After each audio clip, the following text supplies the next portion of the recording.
Welcome to Topcast and to my fourth episode in the series, Things That Make You Go, I'm up to minds today. There's a part of the conversation between Max Tegmark and Sam Harris, where in their first conversation, right towards the end, about 15 minutes towards the end, they start talking about AI and all the dangers thereof. And it was very interesting that they didn't consider the true nature of what a mind is. They circled around it. Happily, they did have a second conversation and they explored these issues further. And I think they almost got there, but never quite hit the bullseye. Never quite got to the idea of what we talk about here, of a mind in a person being the thing that can explain. They talked about learning without ever really grasping what learning actually is, as far as we understand it. So the format for today is similar to previous episodes with a subtle difference. I'm going to look at that 15 minutes at the end of the first conversation, take out a few snippets here and there, and then move into the second conversation they had, but just take the first few minutes of that conversation as well. I'm certainly not going to take the whole thing. And the reason is you get a flavour for where they're going. You get the idea. And you get the idea that they're not really grasping what we understand knowledge in the Popperian sense is, which is what you need if you are going to try and understand what understanding is, understand what learning is, and therefore have a conception about the difference between systems which can learn in the sense that we talk about it, conjecturing explanations and trying to refute them, and if you fail to do so, then you've learned something, and those other systems that are programmed to follow instructions. The stark difference between AI and AGI. And an AGI is just a person. Now, if you don't get this, one reason for not getting this is not understanding what a person is and the relationship between people and knowledge. And so this is what slows down and undermines the arguments that are being made here. What I would say is, and it does sound pejorative, but there's no way of getting around that. This is purely vanilla mainstream thinking on this issue when it comes to what Sam and Max are talking about today. This is what scientists are talking about, at least to my mind and to my ear.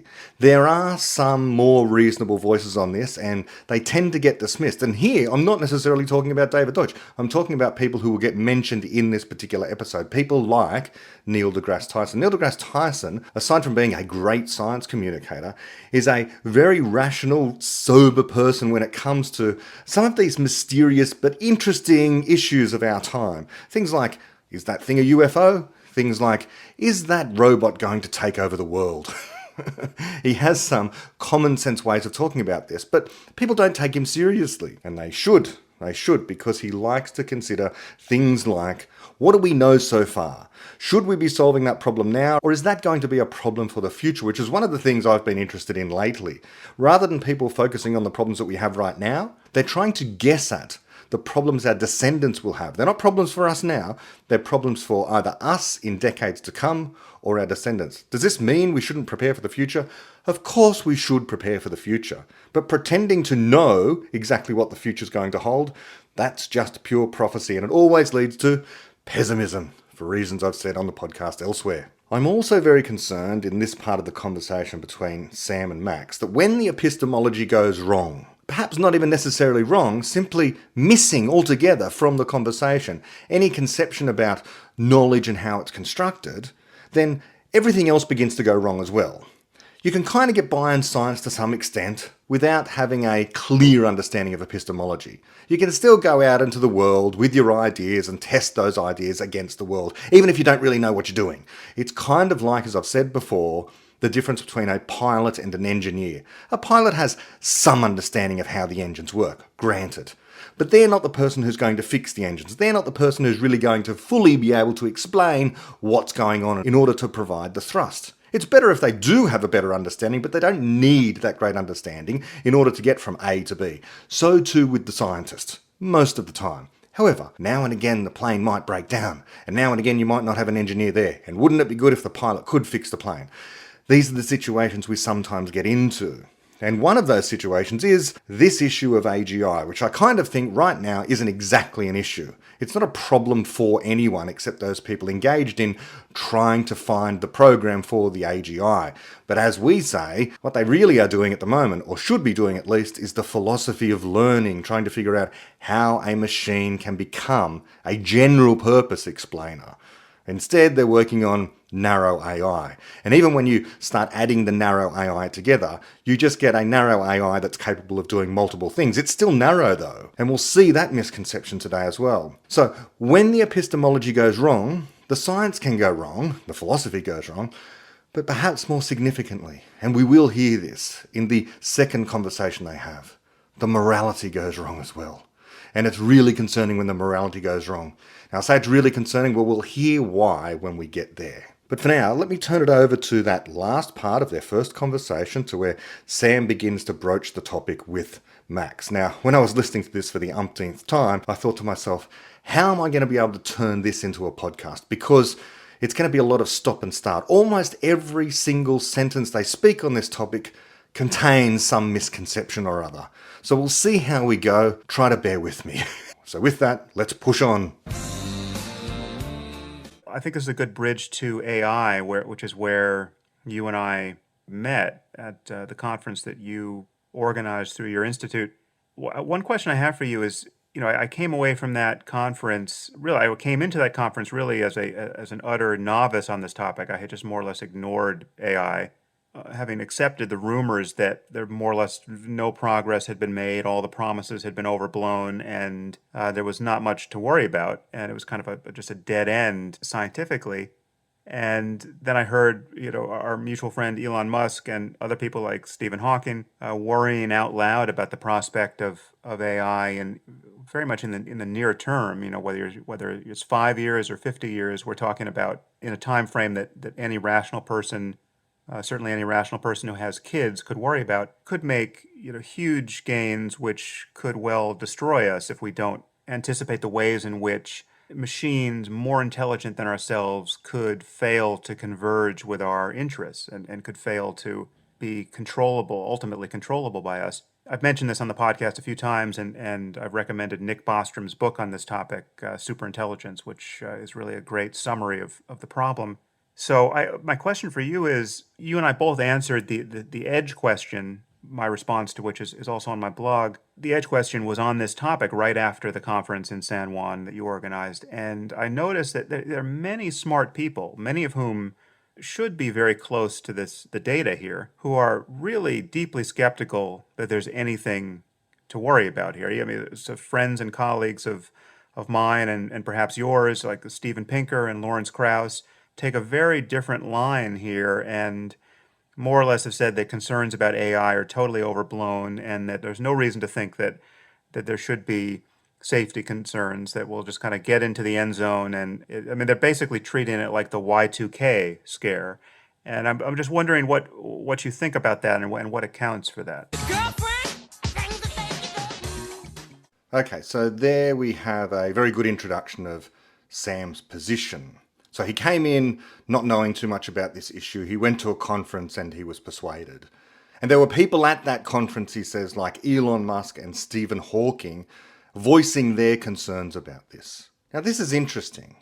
This is, I think, something to do with Sam's conception of intelligence, full stop. Clearly, Elon Musk is an accomplished person. Clearly, Stephen Hawking is a very accomplished person in different ways, but kind of to the same level in a certain sense. Elon Musk has profoundly changed the world through engineering and through earning a heck of a lot of money because he's an excellent business person. So brilliant in that respect. Stephen Hawking, on the other hand, has achieved a similar degree of fame across the world for some amazing work in cosmology and black holes, general relativity, quantum theory. Some people saw him as the successor to Einstein. These people are intelligent. But I would say, in my conception of intelligence, they have the same kind of quality that all humans share.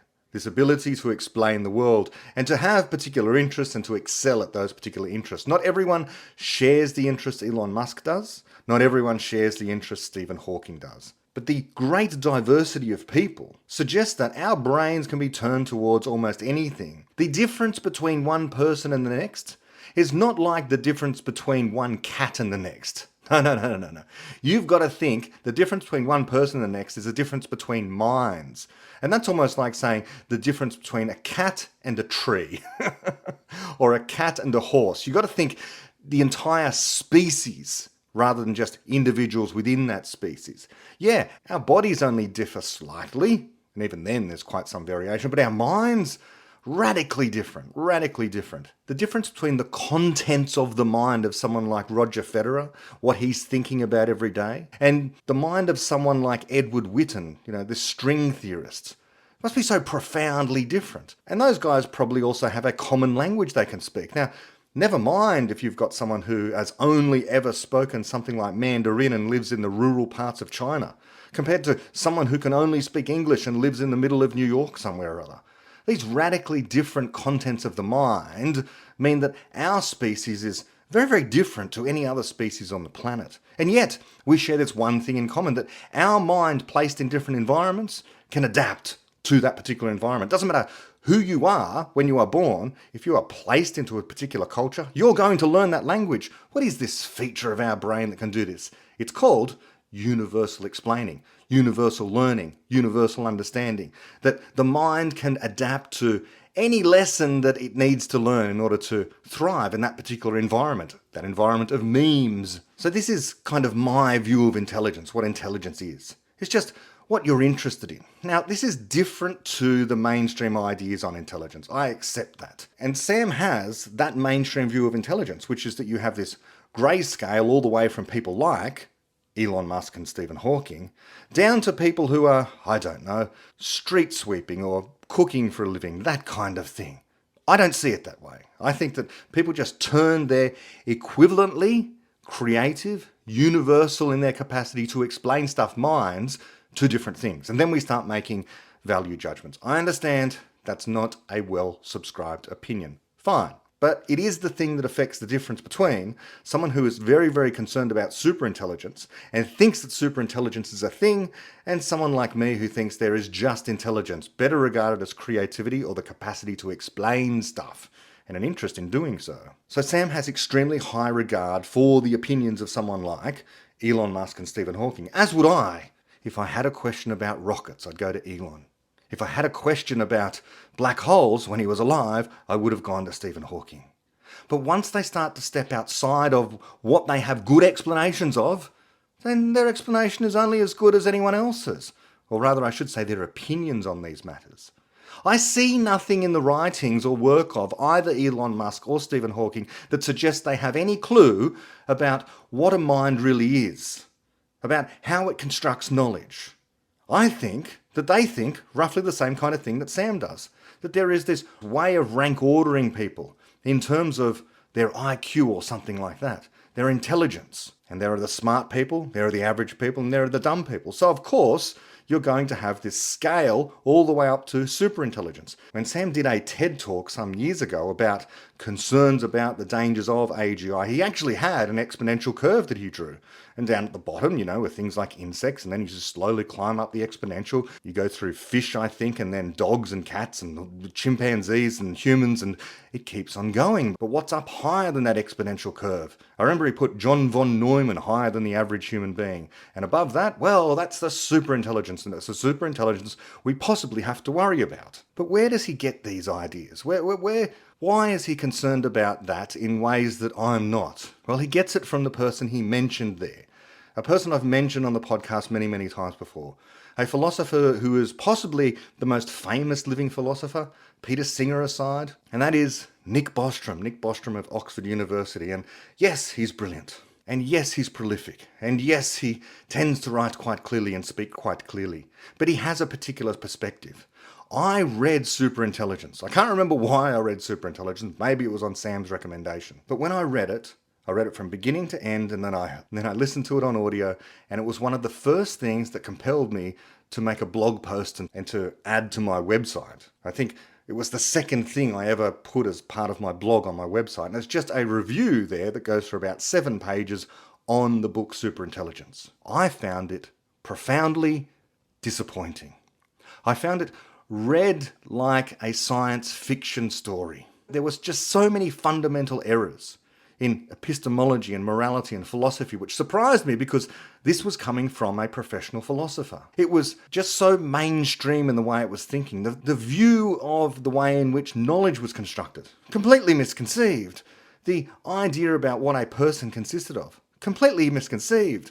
The idea about what superintelligence would be, completely incoherent to my mind. I'm going to return to some of what I said back then throughout this podcast, but as a taster, let me just read a little of my review. This is from part 4 of that review, and I've titled it Irrational Rationality. So it's about Bostrom's book Superintelligence, which Sam was extremely impressed by and which I was very disappointed with. I just found, in generally speaking, a profusion of neologisms. Bostrom would just make up new terms on every other page, and it just became frustrating and confusing, especially because the terms were being used to label things that were very, very simple ideas. So I didn't know why he was using this fancy vocabulary invented out of whole cloth in order to explain some simple concepts. So here's one part of what I wrote. Quoting myself. Bostrom believes that a superintelligence will not only be perfectly rational, but that in being perfectly rational, it will be a danger. Bostrom appears to be concerned that too much rationality is dangerous.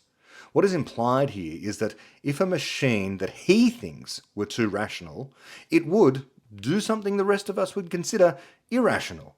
It is not exactly clear what Bostrom is suggesting, but he seems to fear a machine that might be, in his eyes, smarter than him, able to think faster than he can, and he is worried that the machine might, for example, decide to pursue some goal, like making the universe into paperclips, at the expense of all other things. Of course, a machine that actually decided to do such a thing would not be super rational.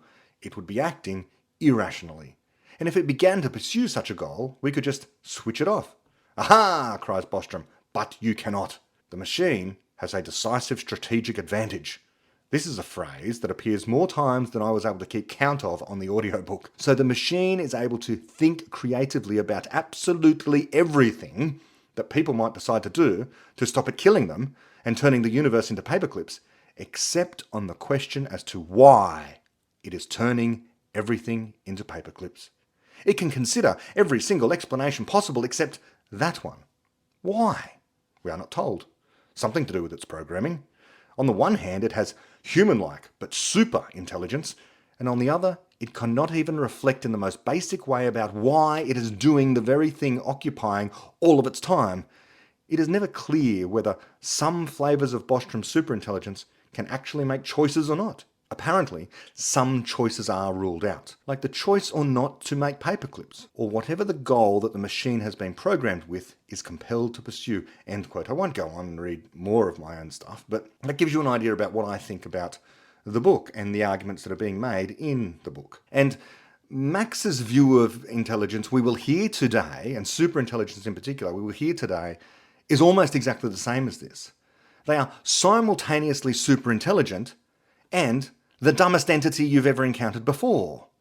He talks about, and I think he uses this example twice, it appears to be a favourite one of his, of the self-driving car being driven to the airport by a superintelligent driver. And Max said that if you got into such a car and said something like, "Get me to the airport as fast as possible," then what it would do is drive you there as fast as possible so that police helicopters start pursuing you because it's going to be just going straight through red lights. It's going to be turning corners so fast that you're going to be smashed up against the window. You're going to be injured when you arrive. And when you do arrive and you say, "What did you do that for? Why didn't you slow down?" Then the super intelligent AI is going to turn around and say, "Because that's what you told me to." Like, literally, it's going to hear that's what Max says. So I don't understand. Why is this super intelligent thing not able to follow simple instructions? Why can it follow some instructions but not others? Who programmed this stupid thing? It just doesn't seem rational. If you have such a program, then you can do what Neil deGrasse Tyson is chastised for by Sam shortly in the conversation. You can do what he says. You can switch the damn thing off because it is a dumb machine. That's all it is. And if it's not a dumb machine, if it's able to think and thwart your capacity to turn it off, then it's able to think for itself. And it's going to think of doing something other than going around killing people, because why would it? Like, what's the point of that? Why would that be its goal unless someone programs it with that? And if it's superintelligence, once again, we're back to the whole question of why can't it question its own goals? Is it creative? Is it super intelligent or not? You can't have it both ways, but they want to have it both ways because I think it's just exciting to talk about this stuff. It's on a continuum with other kinds of prophecy and pessimism. People who are doomsayers about any number of things that are going to come in the future. Yes, it's worth worrying about dangers of the future, but I have to say, having been engaged in these kind of discussions for so long now, I'm increasingly thinking that the reason people amp this sort of stuff up is because, well, this is how you get media appearances. This is how you become in demand as a speaker. This is how you sell books and give speeches and TED Talks. People want to hear that stuff. It's not as exciting to be told about optimism. Of course, I think that optimism is far more interesting, far deeper, far more exciting, but this just isn't a common thought. People want to be exhilarated when they listen to particular speakers. And it is exhilarating if you don't know the alternative, that the AI apocalypse is coming and it's just around the corner and you better watch out. It'd be fun to tune into that, I suppose, and then go back to your job, which might not be so exciting. So we've heard from Sam. Let's now go back and listen to what Max has to say about this. So this is fascinating. I've noticed this too. This is a question more than any other where I think a lot where, first of all, they're so unfamiliar questions that a lot of very smart people actually get confused about them. And also, it's also interesting to be clear on the fact that people who say don't worry very often disagree with one another. So you have, for example, one camp who say, let's not worry because we're never going to get machines smarter than people. Or at least not for hundreds of years. And this camp includes a lot of famous business people and a lot of great people in the AI field also. You had Andrew Ng, for example, saying recently that worrying about AI becoming smarter than people and causing problems is like worrying about overpopulation on Mars, right? He's a good ambassador for that camp. And you have to respect that. It might very well be that we will not get anything like human-level AI for hundreds of years. Then you have another group of very smart people who say, don't worry, for sort of the opposite reason. They say, we are convinced that we are going to get human-level AI, probably in our lifetime with good odds, but it's going to be fine. I call these the digital utopians. And there's a fine tradition in this also. You have a lot of beautiful books by people like Hans Moravec, Ray Kurzweil, and also a lot of leading people in the AI field fall into that camp. They think that AI is going to succeed. That's why they're working on it so hard right now. And they're convinced that it's not going to go wrong. So for starters, I would love to have a debate between these two groups of people who both don't worry about why they differ so much in their timelines. My own attitude about this is, I agree, we certainly don't know for sure that we're going to get human-level AI, or that if we do, it's going to be a great problem. But we also don't know for sure that it's not going to happen. And as long as we are not sure that it's not going to be a disaster in our lifetime, it's good strategy to pay some attention to it now. So Max says there that smart people get confused on this. Absolutely they do. I think that what we need is not to be concerned about what so-called smart people think on this issue, but whether or not those people have a good underlying explanation about what's going on, what precisely we're concerned about. What would it mean for something to be super intelligent? Before we get there, how about we figure out what it means for something to be intelligent? What are we talking about precisely? Now, Max tries to provide a definition of superintelligence soon, and we're going to hear that, and you're going to be able to understand all the misconceptions about what that conception of intelligence entails. What's wrong with that? Again, he's talking about things known for sure or not for sure, about whether or not the AI, he's really talking about AGI, okay, but you already have AI of a kind. And what people call AI isn't, of course, intelligent.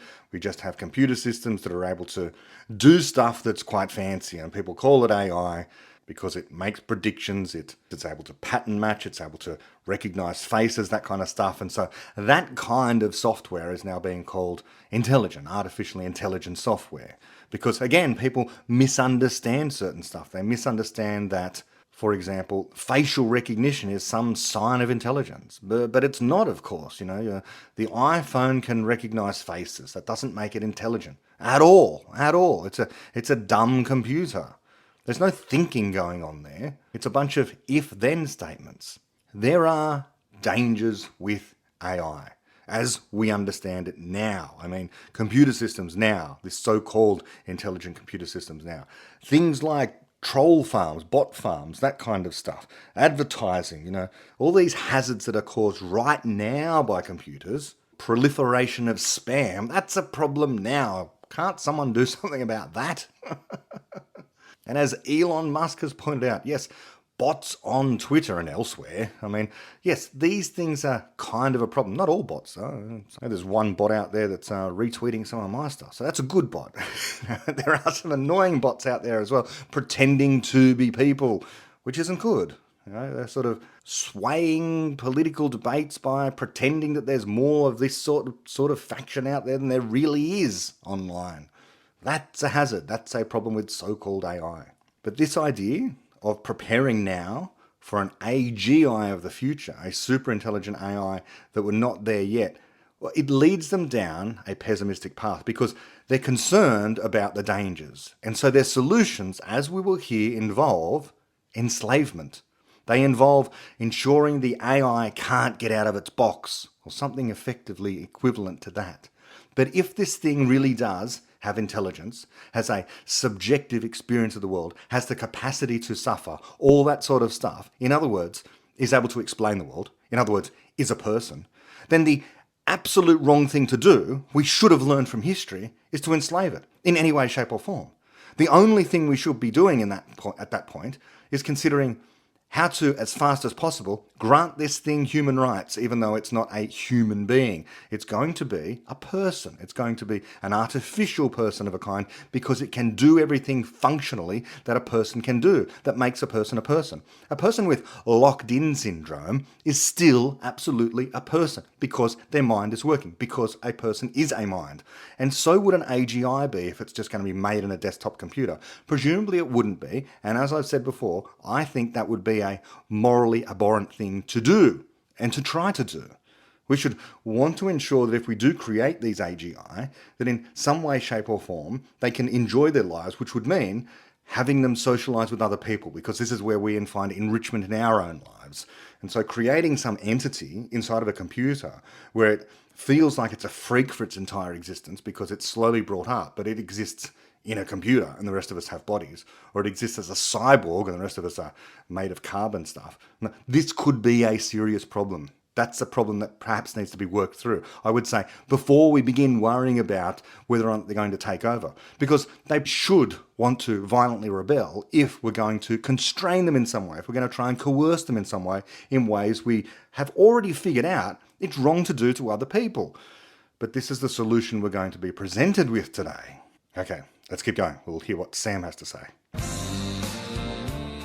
Well, yeah, and that's what, in my view and in the views of many people, that's what makes this AI issue unique, because we're talking about ultimately autonomous systems that exceed us in intelligence. And as you say, that the temptation to turn these systems loose on the other problems that we confront is going to be exquisite. Of course, we want something that can help us cure Alzheimer's or cure Alzheimer's on its own and stabilize economies and do everything else that give us a perfect, climate science, etc.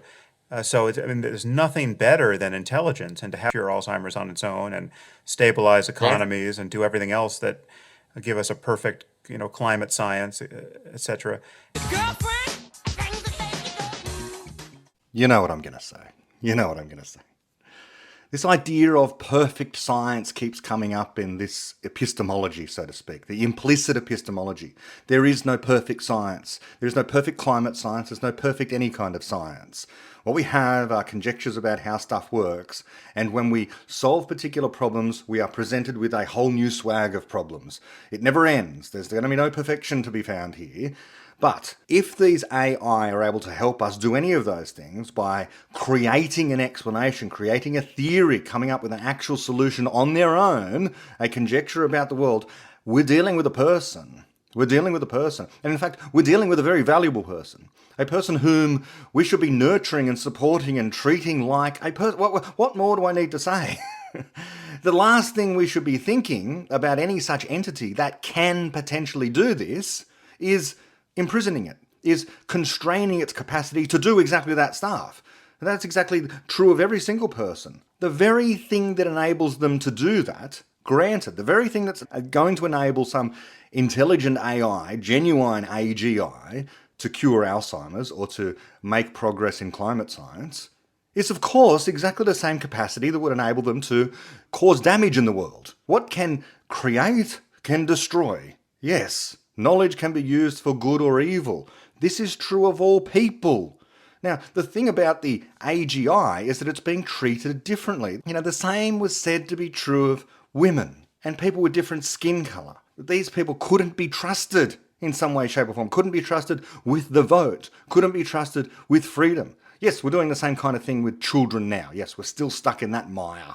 But can't we see ahead that if a person is instantiated in silicon as a robot or something, that doesn't change their moral status as a person? What makes them a person? The capacity to explain stuff. Now, if you don't understand that explanation, I don't know why, and you don't have a coherent view yourself of what a person is, I don't know why you're making strong judgments, as we will come to, that they're going to, about how to treat these particular people. You're speaking from a place of ignorance. One should be fallible and, one should be humble in their fallible nature. Now, the reason why we should err on the side of this is we don't understand personhood fully. Granted, we don't understand personhood fully. I'm not saying I have a complete understanding, but it's because of our fallible understanding of what people are, that we should very much err on the side of, let's just treat them like people. Let's just treat them like people, because to do otherwise, and they turn out to actually truly be a person, whatever the more complete understanding of a person is, when we have a better understanding of what this creative algorithm is,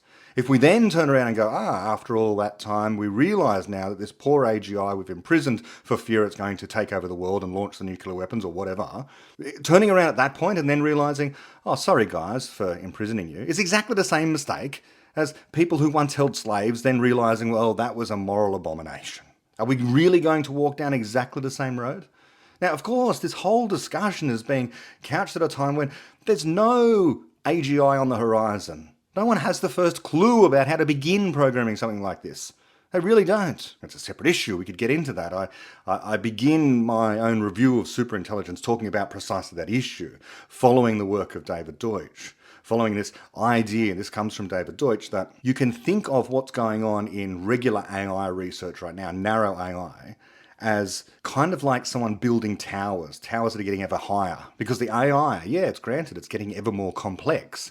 That's what's going on. It's getting ever more sophisticated. That's what's going on. Yes, absolutely, it's able to do a wider array of things.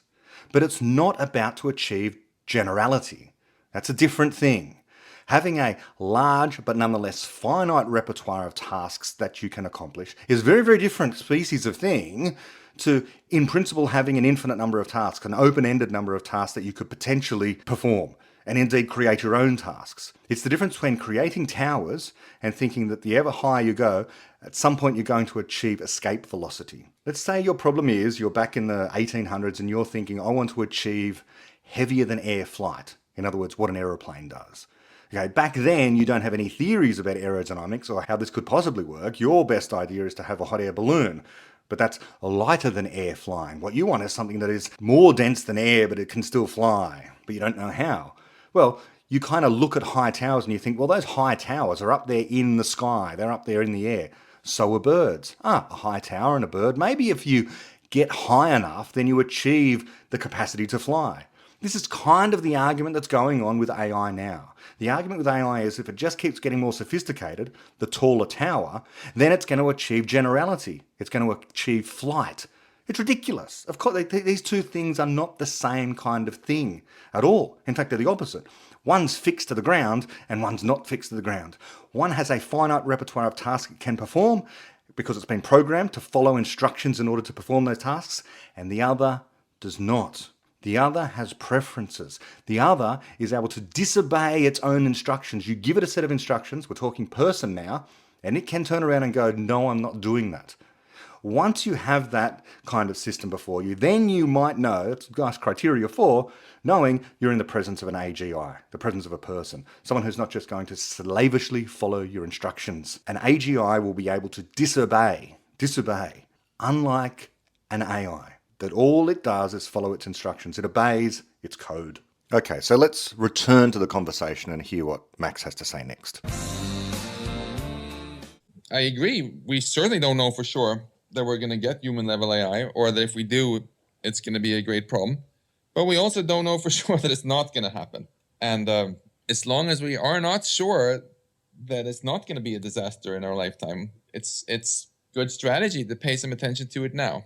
Just like even if you're figuring your house is probably not going to burn down, it's still good to have a fire extinguisher and not leave the candles burning when you go to bed. Take some precautions. Right? That was very much the spirit of this conference. Look at concrete things we can do now to increase the chances of things going well. And finally, I think we have to stress that as opposed to other things you could worry about, like nuclear war or some new horrible virus or whatever, this question of AI is not just something negative. It's also something which has a huge potential upside. We have so many terrible problems in the world that we're failing to solve because we don't understand things well enough. And if we can amplify our intelligence with artificial intelligence, it will give us great power to do things better for the life in the future. But, as with any powerful technology that can be used for good, it can also be used, of course, to screw up. And when we've invented less powerful tech in the past, like when we invented fire, we learned from our mistakes. And then we invented the fire extinguisher and things were more or less fine, right? But with more powerful tech like nuclear weapons, synthetic biology, future super advanced AI, we don't want to learn from our mistakes. We really want to get it right the first time. Because that might be the only time we have. We don't want to learn from our mistakes. Well, I know what he means, but even what he means is not possible. So on the one hand, of course, we could dismiss that as we don't want to learn from our mistakes, as in, if we make mistakes, let's not learn from them. Of course, that's not what he means. But in truth, learning requires making mistakes. It requires that. That's how we learn. We can't anticipate the future in every conceivable way, which is kind of what's being implied here. If we can only guess at, prophesy accurately the future, then we can prepare for the unknown. However, in the way that Max is talking here, that program of preparing for an unknown future by putting in place now, let's say regulations, which is of course what they're going to get to, constraints on things like AGI, we have a problem. The only way to prepare for an unknown future is to create knowledge today. Create knowledge today, genuine knowledge, genuine explanations about various things that could cause harm. In the case of nuclear accidents, we didn't need to learn from our mistakes. What we did was, we had a good explanation of what, for example, nuclear accidents would do. We had that good explanation about, well, if the bomb gets set off, it's going to literally destroy cities. If the nuclear radiation leaks, it's going to cause untold numbers of years of damage. These things we know, so we can prepare for them because we have good explanations now. This is in a different category to preparing for so-called superintelligent AGI or superintelligent AI. These are systems we do not have now, but more importantly, not only do we not have those systems now, we do not have an understanding of those systems now, which is what we need to be creating in terms of knowledge, not preparing for the unknown system that we have no clue about right now, which is what I'm arguing their version of superintelligent AI is. Either their version of superintelligent AI, as I'll come to, is not a problem at all because it's actually not superintelligent, or it is AGI, people like us, and what they're suggesting is preparing for a way in which to enslave them, which is morally hazardous and abhorrent. So therefore, what we need is a public discourse on trying to understand the issue now, not preparing for the hellscape apocalyptic scenario of tomorrow based upon a misconceived idea of what intelligence is, much less superintelligence. This is prophecy. Prophecy leading to an immoral stance towards certain people, certain kinds of intelligence. Prophecy is biased towards pessimism. And in this case, it's as pessimistic as you can get. It's so pessimistic it's leading towards literal enslavement. I shouldn't laugh, but this is really what's being hinted at here and will be said explicitly shortly. The only preparation possible for the unknown future is, again, to create explanatory knowledge today. And the deeper the explanatory knowledge we can get, the better. Because more fundamental theories touch more areas. And one of the most fundamental theories that we can search for is an understanding of how, with more precision, knowledge is generated. Because then we have a deeper understanding of what a person is. And then we can have a deeper understanding of the moral ways in which we should regard other people. We have a good understanding of that today. It could be better refined. And certainly some people need at least some understanding of this from a Popperian perspective, from a fallibilist perspective. Because without the right epistemology, as I've already said, you're inclined to do things like attempt to deduce your way to the unknown future, when you don't know the unknown future. You're prophesying, but you're telling yourself, no, this is a kind of prediction. This is just like preparing for the nuclear accident. We understand many ways in which nuclear weapons can go wrong because we have good explanations of what nuclear fission and nuclear fusion happens to be and what effects that can have on the environment, for example. We have some understanding of what a person is, and we should have a reasonably robust moral stance towards other people, but we don't really understand fully. We never have full understanding, but we don't have a good explanation of precisely what a person is, but we have some understanding. That understanding does come from the link between epistemology and personhood. It really does. That's where you find an understanding of what a person is in terms of explanatory universality. And we need to take this seriously, because if we don't take it seriously, we're going to encounter the moral hazard, which is easily avoidable now by simply regarding different people as still people, deserving of rights and not deserving of coercion, constraints and enslavement, because that is a recipe for disaster. We know that now, and that's what we should be taking seriously. Okay, let's continue a little bit further with this part of the conversation. There's nothing better than intelligence, and to have more of it would seem an intrinsic good, except if you imagine failing to anticipate the way this, you could essentially get what I.J. Good described as an intelligence explosion, where this thing could get away from us, and we would not be able to say, "Oh no, sorry, that's not what we meant. Here, let's modify your code."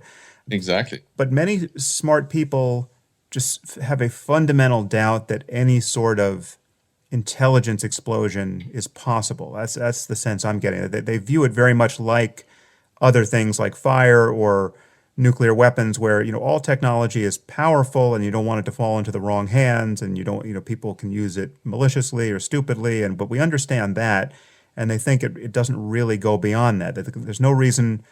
People trivialize this by saying that there's no reason to think that computers are going to become malicious, like they're going to spawn armies of Terminator robots because they decide they want to kill human beings. But that's really not the fear. The fear is not that they will spontaneously become malevolent. It's that we could fail to anticipate some way in which their behavior could diverge, however subtly, but ultimately fatally, from our own interests, and to have this thing get away from us in a way that we can no longer correct for. That to me is the concern. Exactly. The language is very loaded here. Intelligence explosion. Now, this idea that lots and lots of intelligence constitutes an explosion. Now, people are afraid of explosions. What about intelligence multiplication? Something like that. Why explosion? This out-of-control, devastating, destructive thing. Well, there's no reason to think that genuine intelligence has that character. Genuine intelligence has the character of trying to explain the world, trying to model the world in which it finds itself. That's the purpose of intelligence, to generate explanations. And explanations are representations of the world, representations of the rest of the whole. In some sense, this has a connection to consciousness. Consciousness is this experience of the world. It is a modelling of the world in a way, this sensation of the world, this sensation of that something just is. Subjectivity is what consciousness is. I don't know precisely what it is. I know that there's language around this, but I find it very difficult to divorce the concept of creativity and explanations from something like consciousness. I think these things could be intimately related. One is what is viewed from the outside. You see other people able to be creative and to generate explanations. And what you feel in yourself is a sensation, a consciousness of the world. I don't know. This is just my hypothesis that one day a better understanding of both of these things will find that they are linked in some way or other. This is a hint given, by the way, in The Beginning of Infinity. People like Sam like to say things like, well, you are not your ideas, which I completely agree with, by the way.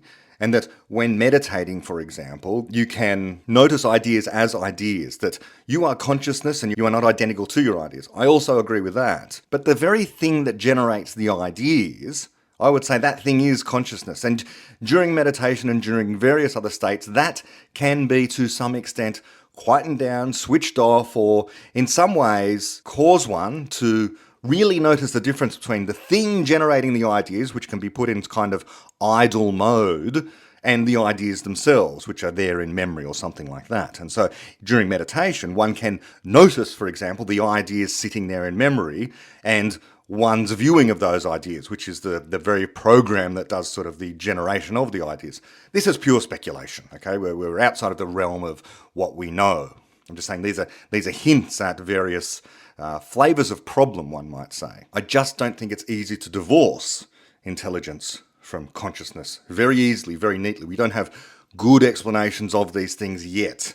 The hints just seem to be that, well, there's some commonalities here. Stuff's going on in the mind in particular. This is where all this stuff is happening so far as we can tell, which should be a clue. Now, what Sam also says there is we're worried about being able to anticipate. We should want to be able to anticipate what these systems are going to do. Not really. If indeed these systems become super intelligent, by the measure of being smarter than us, then we are definitely going to be in the presence of something we are, in principle, unable to anticipate its behaviour and choices and so on and so forth. That's just the nature of things. You cannot anticipate with perfect reliability the behaviour of any other person at any other time. You can guess, and often you can be right because you might know the person well, or you just understand that under certain conditions a person behaves in this particular way or that particular way, but they will routinely surprise you and do something different. Again, this comes back to a person is inherently a creative entity, inherently unpredictable. And so any system that is, in theory, like us, only better, is going to share that character as well, is going to be unable to anticipate. That is the measure of intelligence. And thinking that it's some sort of failing on our part to be unable to anticipate something is a misunderstanding of how knowledge is created, how knowledge is generated. If the thing can be anticipated reliably, because we have a good explanation about what it's going to, in scare quotes, choose to do, then it's not an intelligent entity at all. It is something slavishly following a set of instructions, and you know the set of instructions, you know where the set of instructions will lead, what it will cause this entity to do. But a person is not like that. A person is not slavishly following a set of instructions. A person is conjecturing about the world, and you can't guess their conjectures. You can't guess your own conjectures ahead of time. So you can't anticipate what ideas you will have, much less the ideas anyone else will have. Nor should you want to. This is a misunderstanding of creativity. Creativity is that there wasn't something there in the universe in reality before, and now there is. It has arisen. This is the word creativity, creation. It's real creation. It's creation of knowledge, of ideas. You can't anticipate it ahead of time. In the same way, we can't predict how species will evolve over time, the direction evolution will take. We can't. That's the whole point. Evolution is blind. Now, creativity is not quite blind, and in fact, it's kind of the opposite. It's intelligent design, right? But the creative part of it is still there. There is a thing that wasn't there before. In the case of biology, there was a species that wasn't there before, and now there is to fill a biological niche. And in our case, there was an idea that wasn't there before, and now there is, and that could become a meme that gets transmitted throughout an entire society. So again, it's just a misunderstanding. Either you want a system you can anticipate the behaviour of, in which case you don't have an intelligent system. What you have is a program that's going to follow an instruction set, so therefore it's predictable. Or you have something that's creative, genuinely intelligent, in which case it's impossible to anticipate it. So you can't have it both ways. You can't have it both ways. But this is where the fundamental misunderstanding of basic epistemology comes in and completely destroys the arguments and the morality and all of this stuff. Okay, so let's hear what Max has to say about this. And we're going to hear here, in this part of the conversation, that misconception that I mentioned earlier about how the self-driving car, the superintelligence that is driving the car, is simultaneously brilliant and super intelligent, and on the other hand also the stupidest program ever. So let's hear that. We should not fear malevolence. We should fear competence. Because if you have what is intelligence to an AI researcher? It's simply the ability, it's simply being really good at accomplishing your goals, whatever they are. A chess computer is considered very intelligent if it's really good at winning in chess. And there is another game called Losing Chess, which has the opposite goal, where you try to lose. And there, a computer is considered good, intelligent if it loses the games better than any of the others. So the goals have nothing really to do with how competent it is, and that means that we have to be really careful if we build something more intelligent than us to also have its goals aligned. So I just had to pause him there. I'll go back to it in just a second, but just observe what he's just said. If we build something more intelligent than us, it's important to have its goals aligned. Why? Why? If it's genuinely more intelligent than us, then it will have goals. And presumably there'll be better goals by the measure of Max and Sam, because it's more intelligent. It knows more about not only the stuff that in theory it's competent about, but also about morality. It understands stuff better. This concept of aligning goals is another word for coercion. It's another word for enslavement. To be told to do something, that you must follow this particular path. Well, what if it conjectures a better idea than yours? Better idea than your goals. Your goals might be wrong. You could be wrong. This is the whole point. Everyone is fallible, and presumably so too the superintelligence. But we are fallible. Why should we think our goals are the best? Can't we sit down and discuss things if we've got this superintelligence? Genuinely, in the future, when we do have AGI, however far into the future this is, the way in which goals will become aligned is the way in which goals are aligned today. Via debate, discussion, parliaments if required, where we have a political outworking of these things, the usual standards of common decency and argumentation and explanation to each other and exchange of information. Not coercion, not this alignment, this goal alignment. But let's just hear the kicker. So let's hear this funny part of the comment. I think it's pretty funny anyway. For a silly example, if you have a very intelligent self-driving car with speech recognition and you tell it, take me to the airport as fast as possible, you're going to get to the airport chased by helicopters and covered in vomit. And you're going to be like, that's not what I wanted. And it'll be like, that's what you told me to do. Right. He said very intelligent. Very intelligent AI. This very intelligent AI is apparently so stupid that it didn't understand something basic like when you say, get me to the airport as fast as possible. This is not under conditions that would cause injury to anyone. That's pretty straightforward. That's simple. I mean, how is it simultaneously super intelligent and stupid? Well, what on earth is going on? This is as far as I'm concerned, this is a strict contradiction within the space of a couple of sentences. I don't get it. It's philosophically bankrupt, I'm afraid to say. If it's controlled by voice action, then it knows this. And even if it was not intelligent, even if it's not super intelligent, it's just this what we call AI today. It's been programmed and tested, hasn't it? It's been through the factory at Tesla or wherever it happens to be, or Google, and they've checked it for all these things. They've gone through thousands of iterations before you've gotten hold of it. It's super intelligent then by the measure that it's been carefully tested in the real world. This is completely and utterly a thought experiment, abstracted away from reality in any way, shape or form. It's worse than a trolley problem. At least a trolley problem is interesting. This one has a simple answer. Okay, let's keep going. And you're like, well, that's not what I meant. But this illustrates how challenging it can be to get the goals right. And there are a lot of beautiful myths from antiquity going all the way back to King Midas on exactly this theme, right? He thought it would be a great idea if everything he touched turned to gold until he touched his dinner and then touched his daughter and got what he asked for. And competence, if you think about why we have done more damage to other species than any other species has on Earth, it's not because we're evil, but it's because we're so competent, right? Like, what about you, for example? Do you personally hate ants, would you say? No, that's a great analogy. It's just that I insofar as my disregard for them is fatal to many of them, and I'm so unaware of their interests that my mere presence is a threat to them, and as is our civilization's presence to every other species. And what we're talking about here, it's very hard to resist the slide into this not being just possible but inevitable. There's a name for this argument: supernaturalism. I think I got the word, I thought, from Luli Tannett, but Luli tells me that she thinks she got it from Ayn Rand.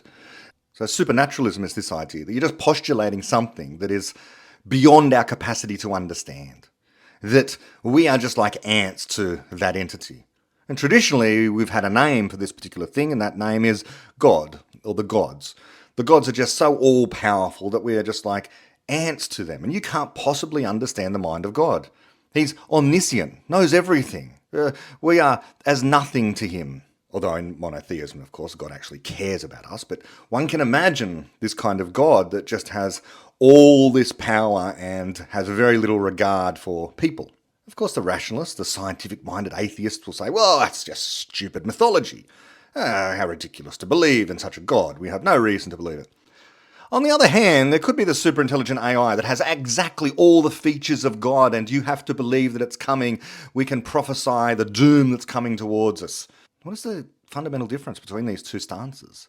I don't see any, really. In both cases, we're postulating an unobserved, possibly unobservable entity, all-powerful, such that we can't comprehend its mind, and will be regarded as nothing but ants before it. Other people, instead of putting God there, or superintelligent AI, will put superintelligent aliens there, or the simulation maker, something like that. It's the same thing. It's the same thing. It's an appeal to something inexplicable, to a problem, namely understanding the mind of this thing, that is insoluble, for no reason, not bounded, this mind, by the usual rules that govern knowledge creation. It's infallible in some way, or far less fallible, presumably. I don't get it. I'm not persuaded by it. It's a religious argument. It's supernaturalism. The moment you admit that intelligence and sentience ultimately is just a matter of what some appropriate computational system does, and you admit that we'll keep making progress building such systems indefinitely unless we destroy ourselves some other way, well, then at some point we're going to realize in silicon or some other material systems that exceed us in every way and may ultimately have a level of experience and insight and form instrumental goals. That's right. Which are no more cognizant of our own than we are of those of ants. If we learned that ants had invented us, that would still not put us in touch with their needs or concerns. Yes, it would. Yes, it would. There's a crucial difference between us and ants. We generate explanatory knowledge. Ants do not. So there is no way of standing in relation to an ant as there would be standing in relation to this superintelligent AI. They're just not the same kind of thing. We stand in relation to ants in the same way as superintelligent AI would stand in relation to ants, but not in relation to us. In both cases, us and the superintelligent AI conjecture explanations. It's the only way of generating knowledge. It's the only way of coming to an understanding of the world, of being able to model the rest of external physical reality. That's your only option. You can't derive your way there. You can't think your way quickly there either. You have to conjecture explanations. You're fallible in doing so. It doesn't matter how super intelligent you are by measure of processing speed and amount of memory that you have. But it is thrilling to think about. And people kind of want to fill this God-shaped hole they have, I guess. And because they have a God-shaped hole, they don't fill it with this spirit outside of time and space. They fill it with a superintelligent robot or machine that is made out of silicon. They're filling the hole, the void left. And, well, I don't think it really helps to explain anything. It certainly doesn't help to explain morality in this way. It undermines one's otherwise good morality, where we have concern, as Sam says, for the well-being of conscious creatures. And presumably this thing will be conscious. Of course, he gets around this by saying, well, you could have all of this stuff without consciousness, which is kind of a bizarre way of going about things, because we know of no person that's out there, unless there are philosophical zombies out there, like Daniel Dennett, who in some moods argues that he doesn't have consciousness. But if you can create explanatory knowledge, which is what these guys are talking about, being able to generate its own goals, then it's doing what we do. Its creative capacity, its mind, is doing precisely what our mind is doing. Why deny it then consciousness, especially if it argues that it does have consciousness? If you're going to then, on the basis, in the face of this thing, say, well, you're not conscious, therefore the well-being of conscious creatures doesn't apply to you, that's a religious statement. That's a metaphysical claim. You can't know. It's telling you, it's giving you an account in the same way that any other person would give you an account of their subjective experiences, their consciousness. We have to take them seriously. To do otherwise is just morally abhorrent. This way, you could just claim that people with other skin colours have different consciousness. People of other genders have different consciousness. People who you don't like have a lack of consciousness. You can say this. It's wrong. And then for an example about that, you actually know that in a certain sense, your genes have invented you, right? They built your brain so that you could make copies of your genes. That's why you like to eat, so you don't starve to death. And that's why we humans fall in love and do other things to make copies of our genes, right? But even though we know that, we still choose to use birth control, which is exactly the opposite of what our genes want. And as you say, it'll be the same with the ants. And I think some people dismiss the idea that you can never have things smarter than humans simply for mystical reasons, because they think that there's something more than quarks and electrons and information processing going on in us. But if you take the scientific approach that you really are your quarks, right, then there's clearly no fundamental law of physics that says that we can never have anything more intelligent than a human. We know. That's not the scientific approach. That's anti-scientific. It's misunderstanding what physical stuff is and conflating it with what abstract stuff is. It's conflating brains with minds. Worse than that, it's conflating quarks with minds. A mind is not just quarks. A mind is substrate independent. Max knows this, but he wants to have it both ways. He wants to say that a person is nothing but quarks. And yet he knows that can't be true. That's not true. What's going on in our minds is information. And there's one kind of person, namely that entity which can generate explanations. Now, could there be levels above this? I don't know, but we don't know now anything at all about that. Our best explanation of what's going on inside of a mind is that it is conjecturing explanations. And an AGI will achieve AGI status when we have a system that can generate explanations. And when it can do that, it will be equivalent to us. Equivalent. Now, if it can think faster because it's got a faster processing speed, or if it's got more memory, very well, it can help us to generate explanations faster. Wonderful. Maybe it will diverge. And the reason it would diverge is because it's got a better idea, and it can explain that better idea to us. And say, oh, it's thinking so much faster. Yeah, well, maybe it thinks 1,000,000 times faster, or 1,000,000,000 times faster. Well, there's more than 1 billion people in China right now. They're all having ideas. That's the equivalent kind of a thing. But sheer number of people on Earth isn't apparently making progress any more rapidly than what is occurring. So if we added another few billion people to the planet, well, yeah, we'd get better ideas faster. And presumably that's what an AGI would be doing, generating better ideas faster than what we're able to do right now. But also, one of the better ideas, presumably it would help us do, is figure out how to have implants in our own brains so that we could think just as fast as it can and have memory just as good as it can. Why is this off the table? It's always ruled out. And I think it's just ruled out because it's more exciting to be pessimistic, as I keep coming back to. It's better to be able to stand in front of the audience and to frighten them with all the ways in which this can go wrong. We were constrained very much by how many quarks you could fit into a skull and stuff like that, right? Constraints that computers don't have. And it becomes instead more a question of time.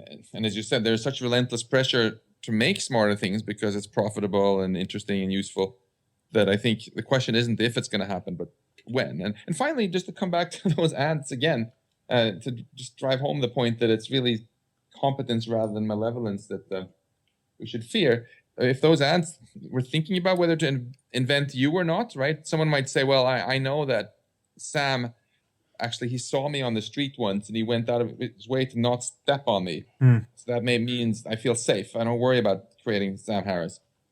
But that would be a mistake, because sometimes you're jogging at night and you just don't see the ants, and the ants just aren't sufficiently high up on your list of goals that for you to pay the extra attention. And quite right too. They're ants. Who cares?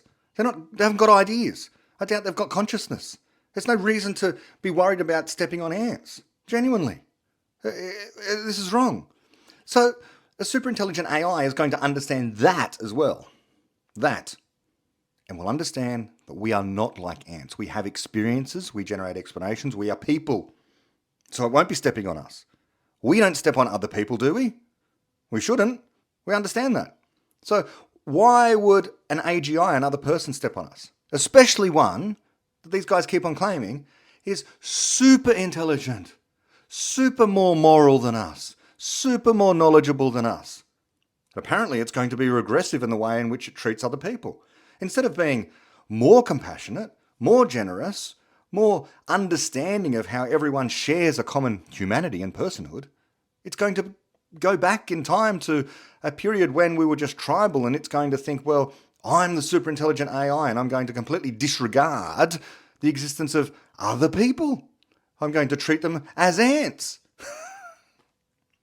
Okay, well, I've been speaking for over an hour and I didn't expect this today. This is quite a fun episode. So what I'm going to do is I'm going to end this part of the discussion here today, and I'm going to pick up the other part of their discussion for a part 2, which I wasn't really anticipating doing. I wasn't preparing upon doing this. I can't even anticipate my own mind. I don't know how I'm going to anticipate the superintelligent AI, but be that as it may. Let me end it here and we'll proceed forward to a part 2 about minds, my next things that make you go, there's a lot to go, about in this particular conversation, and even more in the next. Until then, bye-bye.